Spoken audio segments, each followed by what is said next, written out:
ನಮಸ್ಕಾರ ಸ್ನೇಹಿತರೆ, ಇವತ್ತು ನಾನು ಮಲೆನಾಡಿನ ಬದುಕಿನ ಜೊತೆ ಬೆರೆತು ಹೋದ ಒಂದು ಜಾಗಕ್ಕೆ ಬಂದಿದ್ದೀನಿ.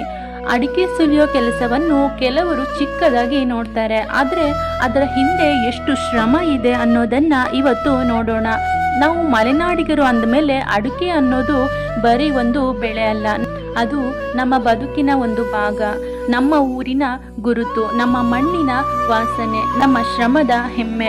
ನಿಜ ಹೇಳಬೇಕಂದ್ರೆ ಕೆಲವರು ನನಗೆ, ನೀನು ಮೊದಲು ಅಡಿಕೆ ಸುಲಿತಾ ಇದ್ದವಳು, ನೀನು ಅಡಿಕೆ ಸುಲಿತಾನೆ ಇದ್ದಿದ್ರೆ ಇಷ್ಟು ಮುಂದೆ ಬರ್ತಾ ಇರಲಿಲ್ಲ ಅಂತ ಕೂಡ ಹೇಳಿದ್ದಾರೆ. ಆದರೆ ನಾನು ಒಂದೇ ಮಾತೇಳ್ತೀನಿ, ಅಡಿಕೆ ಸುಲಿಯೋದು ಹೀನ ಕೆಲಸ ಅಲ್ಲ. ಶ್ರಮ ಇರುವ ಜಾಗದಲ್ಲಿ ಹೀನತೆ ಇರೋದಿಲ್ಲ. ಯಾವ ಕೆಲಸವೂ ಕೂಡ ಚಿಕ್ಕದಲ್ಲ. ನಮ್ಮ ಹೊಟ್ಟೆ ತುಂಬಿಸೋ ಕೆಲಸವನ್ನು ಹೀನವಾಗಿ ನೋಡುವುದು ತಪ್ಪು. ಅಡಿಕೆ ಸುಲಿಯೋದು ಅಂದರೆ ಸುಮ್ಮನೆ ಕುಳಿತು ಸಿಪ್ಪೆ ತೆಗೆದು ಬಿಡೋ ಕೆಲಸ ಅಲ್ಲ. ಅದರ ಹಿಂದೆ ತಿಂಗಳುಗಳ ಪರಿಶ್ರಮ ಇರುತ್ತೆ. ಮೊದಲು ಹಸಿ ಅಡಿಕೆಯನ್ನ ಮರದಿಂದ ಕೊಯ್ತಾರೆ. ಅದನ್ನ ದೊಡ್ಡ ಅಂಗಳದಲ್ಲಿ ಅಥವಾ ಕಣದಲ್ಲಿ ಹರಡಿ 40ರಿಂದ 45 ದಿನಗಳ ಕಾಲ ಬಿಸಿಲಿನಲ್ಲಿ ಒಣಗಿಸ್ತಾರೆ. ಅಡಿಕೆ ಚೆನ್ನಾಗಿ ಮಾಗಿದಾಗ ಮಾತ್ರ ಅದರ ಒಳಗಿನ ಕಾಯಿ ಸಿಪ್ಪೆಯಿಂದ ಸಡಿಲವಾಗುತ್ತದೆ. ಆಮೇಲೆ ಬರುತ್ತೆ ಅಡಿಕೆ ಸುಲಿಯುವ ಹಂತ.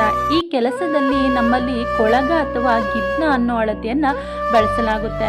ಸಾಮಾನ್ಯವಾಗಿ ಒಣ ಅಡಿಕೆ ಸುಲಿಯೋದಕ್ಕೆ ಒಂದು ಕೊಳಗಕ್ಕೆ ಸುಮಾರು 40 ರೂಪಾಯಿ ಕೂಲಿ ತಗೊಳ್ತಾರೆ.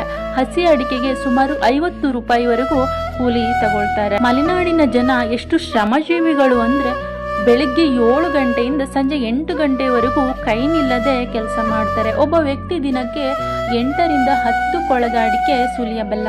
ಆದರೆ ಇದು ಸುಲಭದ ಕೆಲಸ ಅಲ್ಲ. ಕೈ ನೋವು, ಬೆನ್ನು ನೋವು, ಕಣ್ಣು ಒತ್ತಡ ಇದ್ದರೂ ಕೂಡ ಜನ ದುಡಿತಾರೆ. ಯಾಕೆಂದ್ರೆ ಈ ಶ್ರಮದ ಹಿಂದೆ ಒಂದು ಮನೆಯ ಬದುಕು ನಿಂತಿರುತ್ತೆ. ಅಡಿಕೆ ಸುಲಿದ ಮೇಲೆ ಉಳಿಯುವ ಸಿಪ್ಪೆಯು ಕೂಡ ವೇಸ್ಟ್ ಆಗೋದಿಲ್ಲ. ಇದನ್ನ ಇಂಧನವಾಗಿ ಸೊಳ್ಳೆ ಓಡಿಸಲು ಮತ್ತೆ ಗೊಬ್ಬರವಾಗಿ ಕೂಡ ಬಳಸ್ತಾರೆ.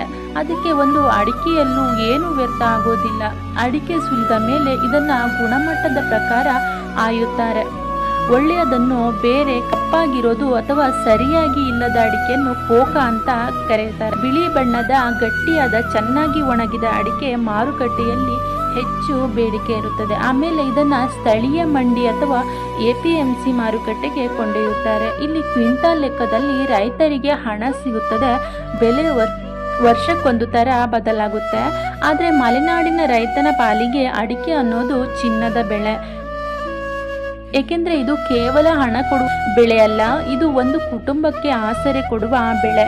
ಒಂದು ಸಣ್ಣ ಅಡಿಕೆ ಹಿಂದೆ ಎಷ್ಟು ಜನರ ಬೆವರು ಇರುತ್ತದೆ ಅಂದರೆ ಕೊಯ್ಯುವವರ ಶ್ರಮ, ಒಣಗಿಸುವವರ ಶ್ರಮ, ಹಾಗೆ ಸುಲಿಯುವವರ, ಆಯುವವರ, ಹಾಗೆ ಒಟ್ಟಿನಲ್ಲಿ ಹೇಳೋದಾದರೆ ಒಂದು ಅಡಿಕೆಯ ಹಿಂದೆ ಒಂದು ಬದುಕಿನ ಕತೆ ಇದೆ. ಅದಕ್ಕೆ ನಾನು ಯಾವಾಗಲೂ ಹೇಳೋದು, ಅಹಂಕಾರಕ್ಕಿಂತ ಶ್ರಮದ ಗೌರವ ದೊಡ್ಡದು. ಅಡಿಕೆ ಸುಲಿಯೋ ಪ್ರತಿಯೊಂದು ಕೈಯಲ್ಲೂ ಒಂದು ಮನೆಯ ಬದುಕು ಇರುತ್ತೆ.